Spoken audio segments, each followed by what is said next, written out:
America and Iran are already at war, not on the brink, not escalating toward conflict, at war, right now, today. And what you are being told by the mainstream media about what is happening in the Strait of Hormuz is so sanitized, is so carefully managed, so deliberately misleading that by the time you finish watching this, you are going to understand that the United States government has been lying to you about the stakes of this confrontation from the very beginning. I've spent decades studying Iran's military doctrine, its naval capabilities, its strategic calculus in the Persian Gulf. I've watched American administrations manufacture justifications for conflict in that region, and I know exactly what the playbook looks like. What is unfolding right now fits that playbook with terrifying precision. So pay close attention, because what I'm about to walk you through is not conjecture, it is not punditry, it is military and geopolitical reality, and it is something that every American, every person in this region, and every human being on this planet who depends on the global economy needs to understand. Let's start with the facts as we know them, and then let's dissect what those facts actually mean, because those are two very different things. The Trump administration announced what it is calling Project Freedom, a plan to deploy U.S. naval forces to escort commercial vessels from neutral countries through the Strait of Hormuz. Now, on the surface, that sounds like a reasonable defensive posture, protecting freedom of navigation, ensuring global commerce flows unimpeded. That's how they're selling it. That's the glossy brochure version. But having served in military intelligence, having watched the mechanisms by which the United States military operationalizes political decisions, I can tell you with absolute certainty that Project Freedom is not a defensive operation. It is a provocation. It is a tripwire. It is a deliberate escalation strategy, dressed up in the language of international law and maritime security. The name itself, Project Freedom, is a propaganda construct. It is designed to make Iran look like the aggressor and the United States look like the noble protector of global commerce. Don't buy it. On Monday morning, U.S. Central Command began implementing this project, and almost immediately, the shooting started. Now, here is where I need you to pay very careful attention to the information warfare that is being conducted on both sides, because the narrative battle around what actually happened in those waters on Monday morning is just as important as the kinetic battle itself.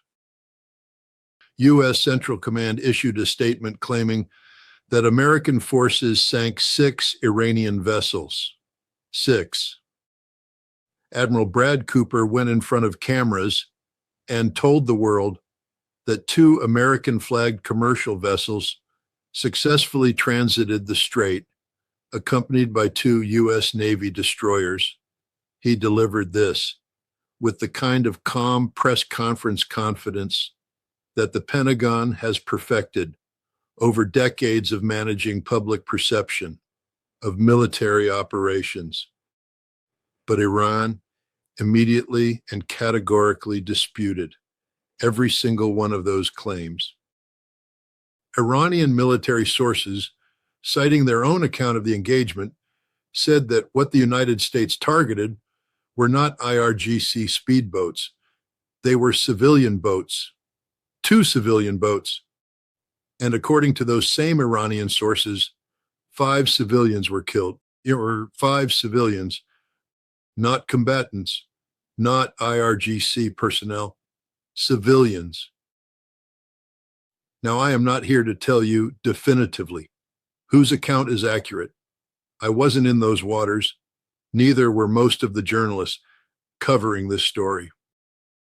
But having spent years as a weapons inspector in conflict zones, having been trained in intelligence analysis and the methodology of assessing competing claims in a fog of war environment, I can tell you this: the United States government has a long documented, historically verifiable track record of misrepresenting the nature of military engagements in their initial public statements.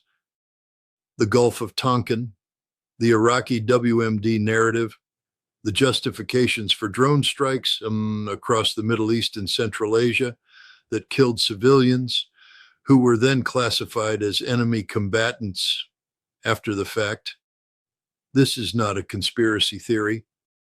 This is documented history. So when CENTCOM tells you it sank 6 IRGC speedboats, your first instinct should not be to nod along. Your first instinct should be to ask, where is the evidence, Bernie? Where is the footage? Where are the independent verification mechanisms? Because in modern naval warfare, every engagement is recorded. Every radar track is logged. Every communication is captured.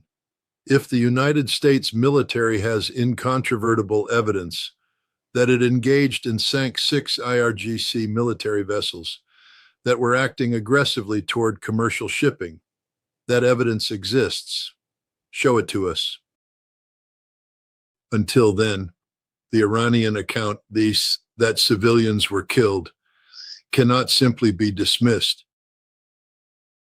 But stay with me, because what I'm about to reveal about Iran's own actions in these waters and what those actions tell us about their actual strategic thinking and is something that completely reframes this entire confrontation. Before those American destroyers even entered the Strait of Hormuz, Iran had already made its position unmistakably clear. Iranian forces fired cruise missiles, rockets, and combat drones in the vicinity of those U.S. destroyers. And here is the critical detail that is being buried in the media coverage. But they were described as warning shots. Warning shots. Let that sink in for a moment. Because a nation that is simply looking for a fight, a nation that is acting irrationally, a nation that is lashing out in desperation, does not fire warning shots. It fires to destroy. The fact that Iran used cruise missiles and combat drones as signaling mechanisms, as a deliberate communication of capability and intent, rather than a first strike military action, tells you something extraordinarily important about where Iran's strategic command is mentally in this confrontation.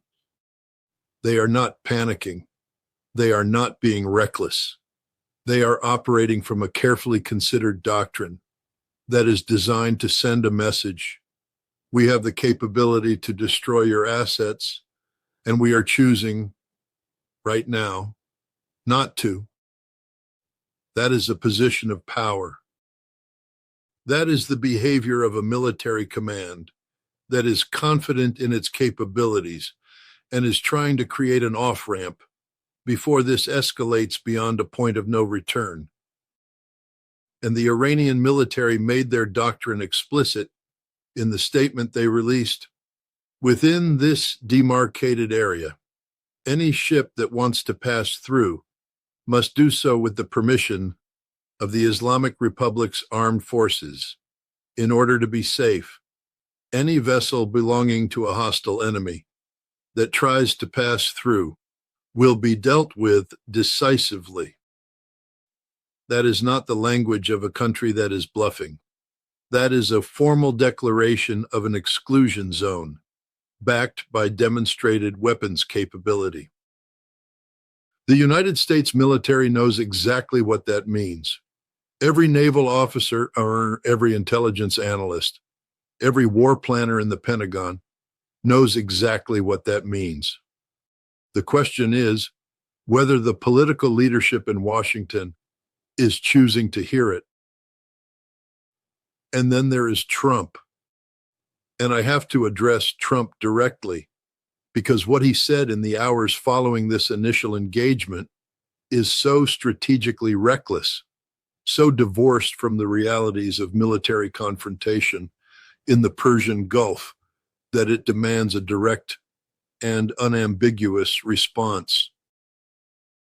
In an interview with Fox News, and of course it was Fox News, because this administration conducts its foreign policy through television appearances, Trump said that Iranian forces would be blown off the face of the earth if they targeted American ships. He then referred to the conflict with Iran as a mini war. A mini war. I want you to think about what it means when the President of the United States, the Commander-in-Chief of the most powerful military force in human history, stands in front of cameras and calls an active naval engagement in the world's most strategically critical waterway a mini war. That is not strength. That is not confidence.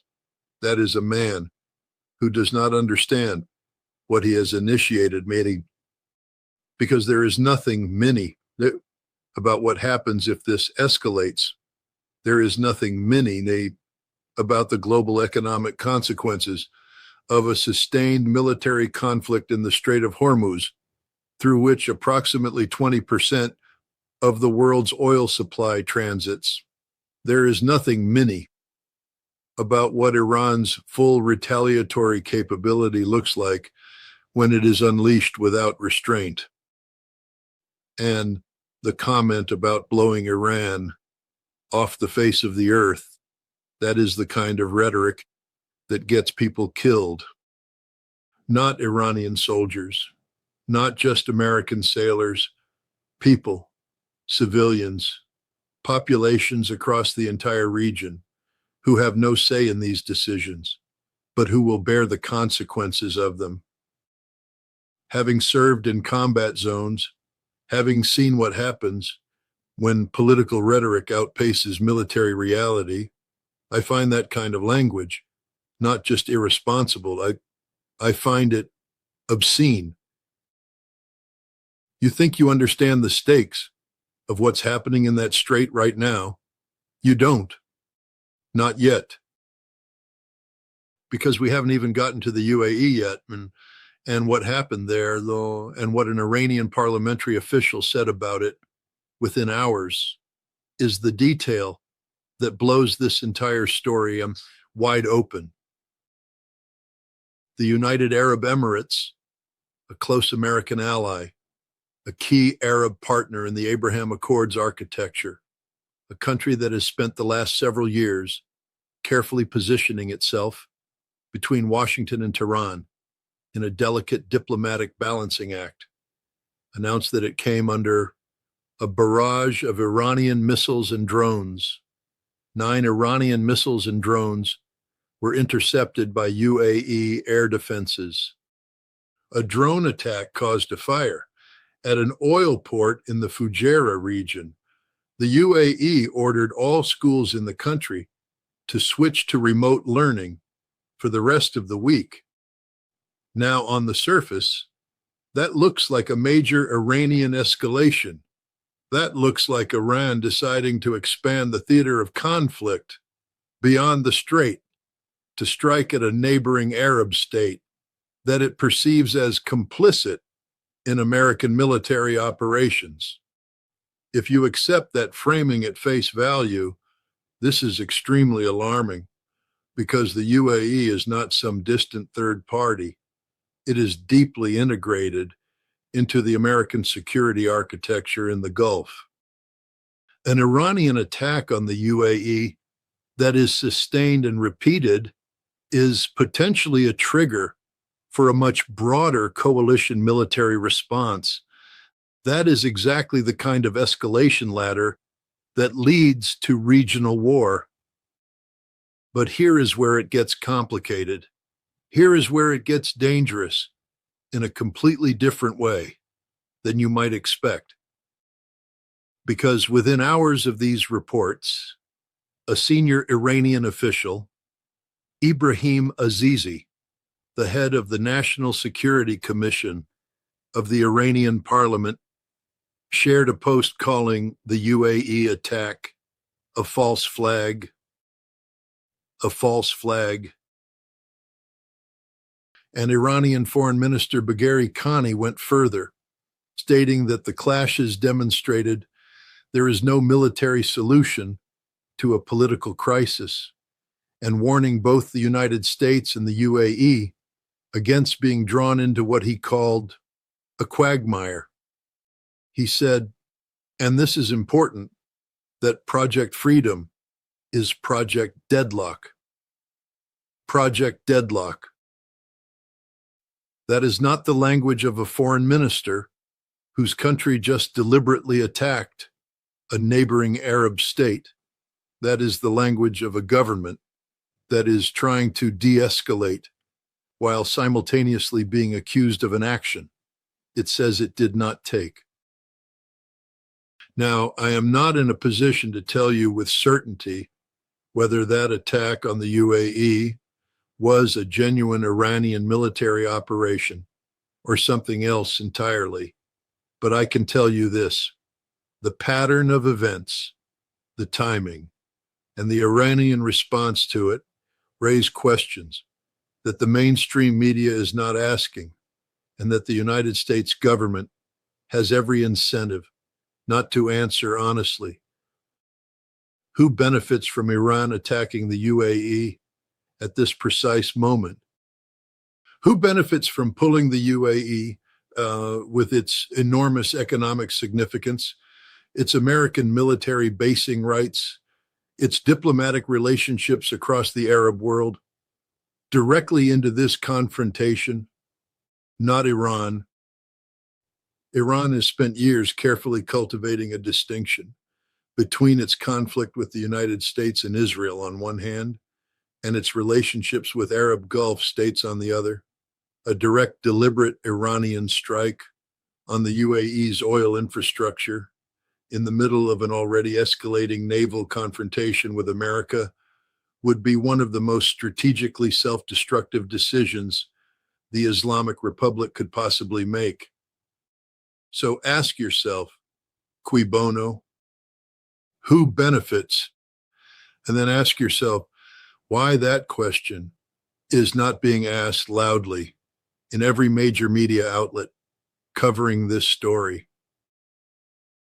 Keep watching, because what I'm going to break down next is the true military reality of Iran's naval and missile capabilities, what the destruction of those 159 ships Trump bragged about actually means, and why the global markets are already telling you something that the politicians refuse to say out loud is where this analysis goes from alarming to genuinely terrifying. Let me address something Trump said, because it is being repeated by his supporters as if it constitutes actual military analysis. He claimed, with the kind of breezy dismissiveness that is his signature rhetorical style, that Iran no longer has a navy.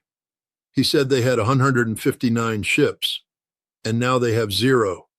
And he said this as though it settles the question, as though naval power is simply a matter of counting vessels and declaring victory when the number reaches 0. I spent years as a Marine Corps intelligence officer studying adversary military capabilities. I spent years as a weapons inspector in some of the most militarized environments on the planet. And I can tell you that this kind of surface level headline-grabbing military bravado is not just wrong. It is dangerously wrong. in a way that will get American service members killed. Because Iran's military doctrine was never built around a conventional blue water navy. Iran does not need aircraft carriers. Iran does not need destroyers. Iran does not need the kind of force projection capabilities that the United States military has developed over 70 years of global power projection. Iran's doctrine, and this is something I have analyzed in depth for many years, is built around asymmetric warfare, area denial, and the strategic exploitation of geography. The Strait of Hormuz is approximately 21 miles wide. At its narrowest point, 21 miles, Iran's coastline runs along the entire northern edge of the Persian Gulf and the Gulf of Oman. Iran has land-based anti-ship missile batteries. Iran has fast attack craft, not the kind that show up on a Pentagon press release as 6 sunk, but the kind that operate in swarms that are designed to overwhelm the close-in defense systems of American warships through sheer numbers and speed. Iran has submarine capabilities. Iran has an arsenal of ballistic and cruise missiles that can reach every American military base in the region. Destroying a number of small Iranian patrol boats in the strait does not degrade Iran's ability to close that waterway. It does not eliminate Iran's ability to threaten American surface combatants with its land-based missile systems. It does not touch Iran's most strategically significant military assets. When Trump says Iran has no navy, what he is actually demonstrating is that he, or whoever is briefing him, either does not understand Iranian military doctrine or is deliberately misrepresenting it for domestic political consumption. Neither of those options is acceptable when we are talking about an active military confrontation. And that brings me to the global markets. Because the markets, unlike politicians, cannot lie. The markets process information with brutal, dispassionate efficiency, and what the markets are telling us right now is something that no press conference, no presidential interview on Fox News, no carefully worded CENTCOM statement can obscure. Global markets sank. When news of this confrontation broke, oil prices moved, shipping insurance rates spiked. The financial mechanisms that underpin the global economy registered this event as a serious material threat to the stability of energy markets and global supply chains. That is the market's verdict on Trump's mini war. That is the market's verdict on the claim that this is all going well and working out nicely. The market is telling you that the people who actually have money on the line, not rhetoric, not political capital, but real capital, believe that what is happening in the Strait of Hormuz right now is neither small nor under control. And the market, in this instance, is right. Because neither side has officially declared that the ceasefire is over, and yet both sides are firing at each other. A UAE oil port is burning, schools are closed, and the world's most critical maritime choke point is the site of an active, ongoing military confrontation. That is not a mini war. That is the opening chapter of something that could redefine the geopolitical order of the entire Middle East, and potentially the world. I've said it before, and I will say it again, the Strait of Hormuz is not just a waterway. It is the jugular vein of the global economy. 20% of the world's oil, 30% of the world's liquefied natural gas, Everything that transits through that narrow passage is not just energy, it is economic oxygen for nations across Asia, Europe, and the Americas. When you militarize that strait, when you turn it into a combat zone, when you create a situation in which commercial shipping companies have to make risk calculations about whether their vessels and crews will survive the transit, you are not conducting a mini war. You are threatening the economic stability of the entire planet. The cascading consequences of even a partial closure of the Strait of Hormuz, even a temporary disruption that lasts weeks rather than months, are so severe that every major economy on Earth has contingency plans for it, and those contingency plans are not reassuring. They are survivability plans. They are plans designed to manage catastrophic disruption, not to prevent it.